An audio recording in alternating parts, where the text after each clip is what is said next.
యేసు వారితో కూడా వెళ్ళెను.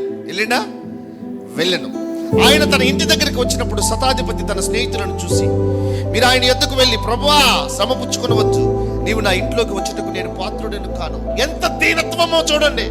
ఆమేన్. దీనత్వము గలవారు ధన్యులు. అందుకంటారు, తను తాను తగ్గించుకున్న వారిని దేవుడు హెచ్చించును గాక. అంటే చూడండి, నీ కానుక ఇంత పెట్టినా నువ్వు తగ్గించుకున్నా చూడు, అనేక మంది ఎదుట దేవుడు నిన్ను కనపరుస్తాడు. అనేక మంది ఎదుట దేవుడు నిన్ను హెచ్చిస్తాడు. అనేక మంది ఎదుట నీవు ఇచ్చేవాడిగా దేవుడు నిన్ను పెడతాడంట. ఈ శతాధిపతికి ఏం తెలుసు? దేవుడు అంటే భయము, భక్తి. ఆ శతాధిపతిని చూసి ఏమన్నాడు తెలుసా? ఈయనకున్నంత గొప్ప విశ్వాసం నా అనుకున్న వాళ్ళకి ఎవరికి లేదు. నాకు తెలిసి శతాధిపతి ఎక్కడున్నాడు? నాకు తెలిసి శతాధిపతి దేవుడిని అంగీకరించిన వాడే. కనుక ఈ శతాధిపతిని దేవుడు ఏ స్థానం పెట్టాడంటే, నాకు తెలిసి అబ్రహాం కూర్చున్న స్థలంలో పెట్టొచ్చు.